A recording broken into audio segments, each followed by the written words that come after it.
mikið að vera hérna við rauðaborðið og við verðum að vera tala svona hratt. Fullpakka þáttur, við verðum að vera knöpp á þessu. Byrjum á því kannski aðeins að fara yfir kröfugerð BHM sem að þau hafa lagt fram. Þau vilja prósentuhækkanir, ekki krónutöluhækkanir, þau vilja jöfn laun fyrir verðmæt störf, veikindarétt vilja þau útvíkka. Þetta jafnréttis samningana. Það er vel að áherslu á að jafna hlut kvenna. Ágætt svona kannski, PR. Tilgreind séreign fyrir opinbert starfsfólk, hækkun persónuuppbóta, réttindi foreldra í fæðingarorlofi verði tryggð og þörfin á sí- og endurmenntun verði viðurkennd ásamt fleiri atriðum og Friðrik mun örugglega segja okkur frá þessu á eftir. Pumpumann á eftir. Svo Ragnar Þór, hann hefur sagt líklegt að viðræðum við samtök atvinnulífsins verði vísað til ríkissáttasemjara. Hann segir að þeim sé mætt bara með mikið svona þetta var á Stöð 2 og þá er spurningi hvað merkir þetta að vera allir ríkissáttasemjara. Það merkir það að það er búið að breyta eða löngu síðan fyrir 25 árum og breytt vinnulöggjöfinni þannig að þú getur ekki farið í verkfall nema að það sé niðurstaða í formlegum viðræðum inni hjá ríkissáttasemjara hafi komist í þrot. Þannig að það sem hann er að segja að tilboð þessa hafi verið móðgun við launafólk og að það sé hægilegt að slíta viðræðum að fara með til ríkissaksóknara. Þýðir það að nú er bara best að bara pakka saman og fara undirbúa verkfall. Þýðir það raunlega. Komið strax í hart. Já, og mér fannst það svona, Sólveig Anna kom hérna í vikunni og vorum að ræða þetta og mér fannst það svona hljóma einhvern veginn að þetta gæti gerst að viðræður Starfsgreinasambandsins og verslunarmanna myndu fara í strand. Hljóma þannig. Fylgjast með fréttir af flóttafólkinu og hælisleitendum sem eru út í Gríklandi að Hussein og fleiri munu bera vitni frá Gríklandi og fá ekki að koma hingað til þess að gera það. Og svo hefur dómsmálaráðherra verið í dag að ítreka áfram að flóttafólk sem sendt til Íslands sé ekki á götunni, að því sé ágætlega tekið og þar fremur til götunum. En það er alveg á skjön við fjölmargar skýrslur frjálsra félagasamtaka sem var rannsakað málið. Það er mikil áhætta á því að fólk sem fer til Grikklands endi á götunni eða búi mjög bágar aðstæður. Menn hafa komið með vísa til ýmiss konar skýrslna, dóma í Þýskalandi og fleira aðstæðanir í Gríklandi, en að móti því er bara fullyrðingar á dómsmálandinu og svo er hann dreginn fram Birgir Þingmaður sem að segist það var farið til Gríklands og fundist þetta var allir lagi. Þannig að ef þetta vikt þetta saman að þá það sem er lagt fram að ástandi í Gríklandi sé slæmt, þá vegur það svolítið þyngra heldur en einhver vitnisburður Birgis þótt að sé prestur sko. Ég tek undir það, já. Þannig að ef dómsmálandinu ætti bara að koma með þetta og sína fram á þannig að þetta ræð þetta svo þetta ekki sé bara eins og stundum við kalla hann segir, hún segir. Nei, nákvæmlega. Þannig að svo máttu bara velja með einhverjum helduru, en það er aldrei efnisadri máls komast aldrei í umræðina. Sem er glata, það er nú ofta þannig fyrir okkur. En það voru svolítið skrautlegar umræður á Alþingi í dag að Bjarni Benediktsson sagði eftir að hann var spurður af Jóhann Páli athugasemdir hans stéttlaust samfélag á landsfundinum og Bjarni endaði því að segja að það var ekki hlutverk ríkisins að jafna hlut allra og það var hrikalegt að það var ekki það sem ætti að gera. En ég fannst nú ekki vera það sem að Jóhann Páll var að meina með spurningum sín. Nei, en hann Bjarni náttúrulega talaði innan úr hægrinu og þá er það hugmyndin að við ætlum ekki að jafna fólk, heldur ætlum að hafa jöfn tækifæri. Það geta allir farið í skóla og það geta allir sótt þess að vinnu og það geta allir keypt þetta húsnæði eða það er bara pening. Þetta er svona hugmyndin. Það sé ekki einhverja svona takmarkanir að fólki sem meina að til dæmis að fara í skóla eitthvað þess.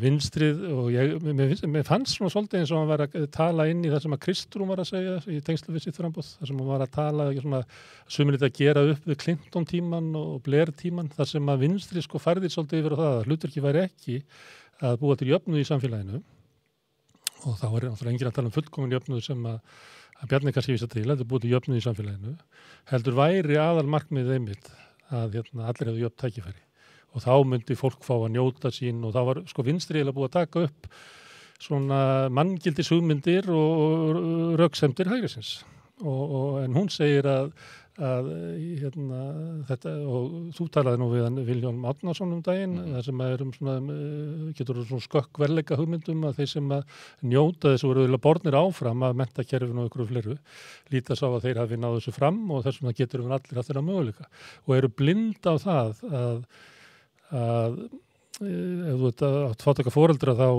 kemst ekki inn á húsnæðismarkaðinn af því að þau geta ekki lagt þig til eiginfjárframlegð. Ef þú ert barn innflytjenda þá ertu líklegri til þess að falla úr skóla vegna þess að skólinn veitir ekki þann stuðning sem á þarf að halda vegna þess að það er ekki til íslenska heimaður og svo getur hann bara haldið endalaust áfram að tala. En Bjarni er svona stundum, hann eiginlega talar hann bara eins og allt hægrið. Hann talar eins og bara nýja hægrið í Evrópu, eins og svona Boris Johnson hlutinn af íhaldsflokknum.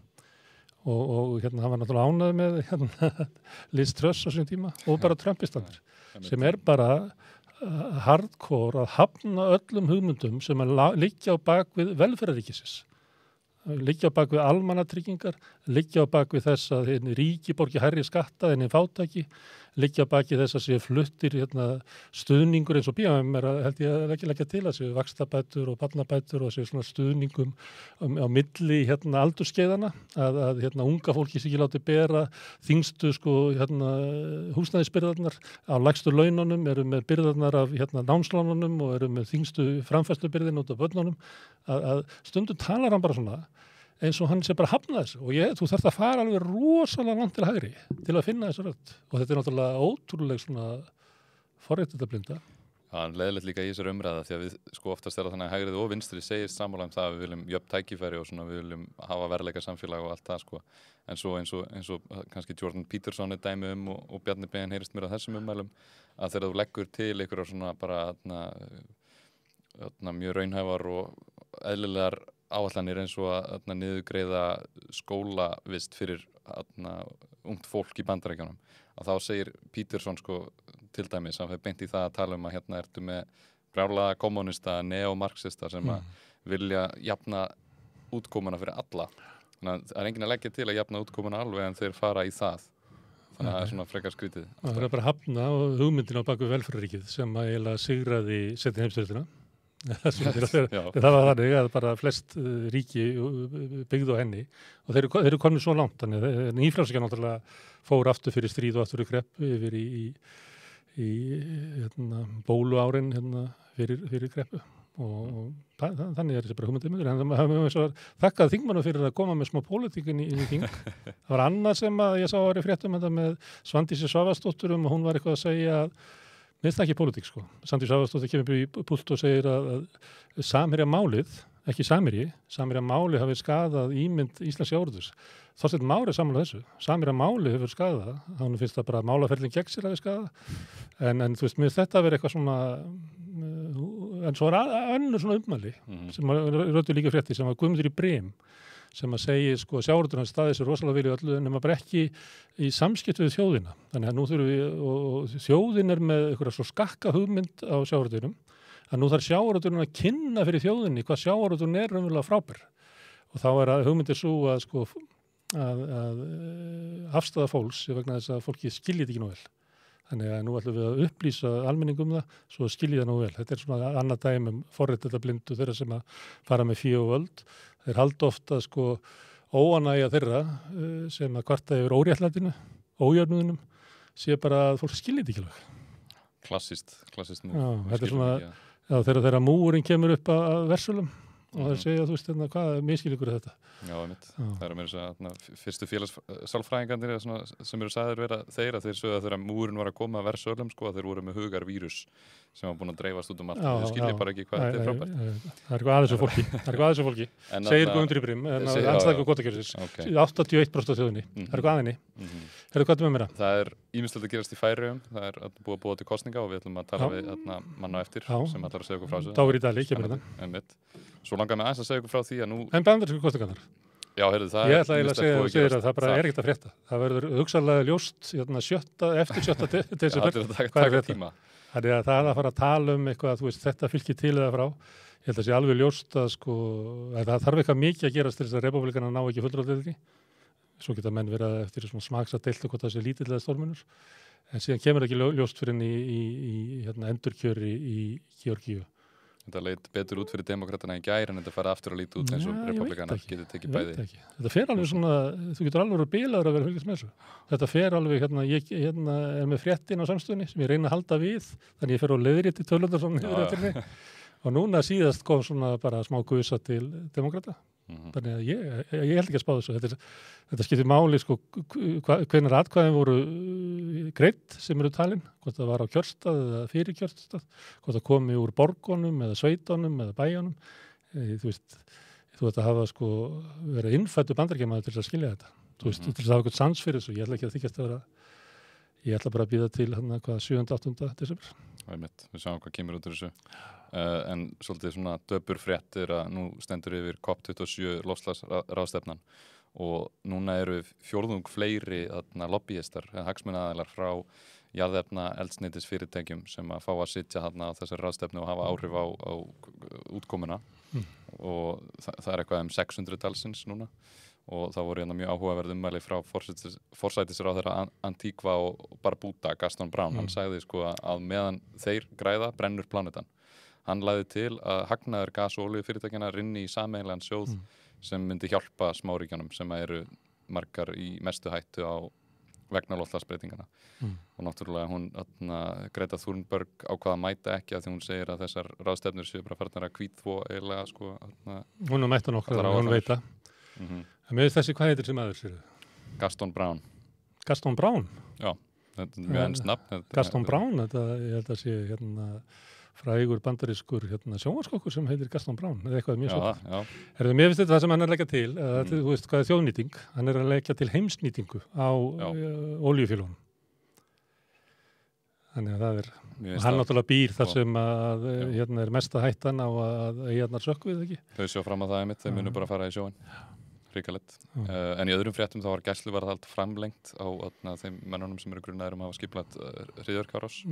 Lögmaðurinn þeirra bendir á að geðlæknir hafi sagt mennina hvorki hættulega sjálfum sér en í öðrum. Já.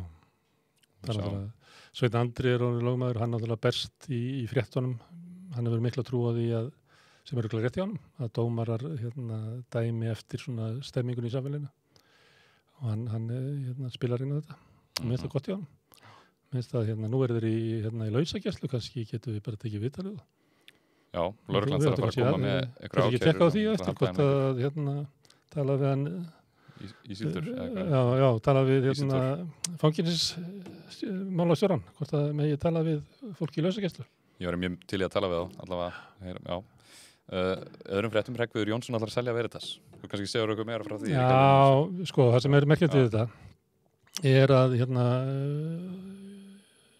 á svo tíma sko þegar velferðaríkið sigraði heiminn eftir stríð að þá var lyfjaverslunin fyrst og fremst tvennum hætti, lyfjaverslun ríkisins sem var einkavædd 1994 og hún er núna inn í fyrirtæki sem heitir Æsfarma og skapar það gríðarlega nauð.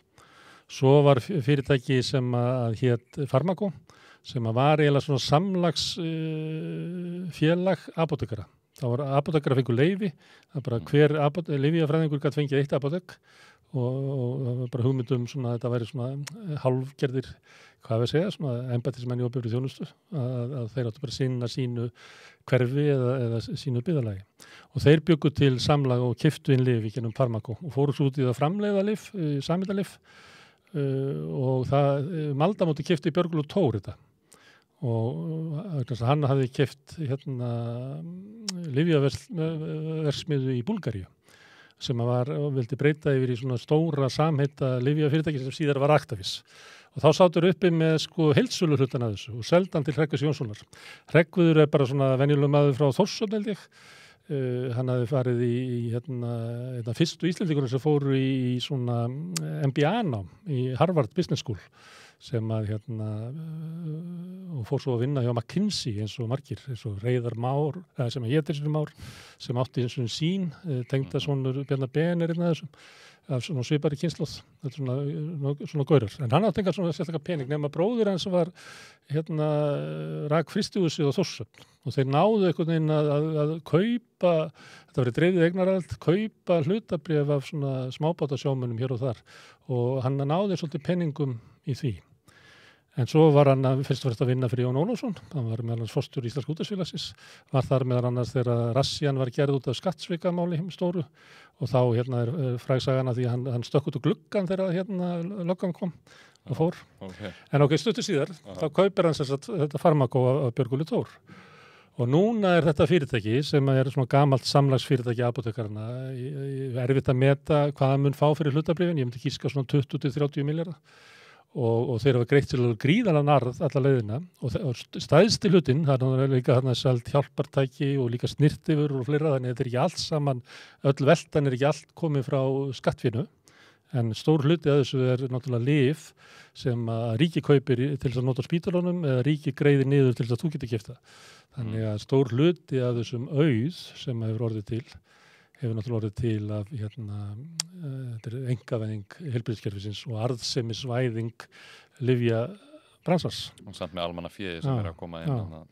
En hann sagði af sér eins og frekt var að út af ásökunum kynferðislegt ofbeldi í heitum potti, þá sagði hann svo stjórninni og núna vill hann kannski bara selja þetta og bara fara með peningin, ég veit það ekki.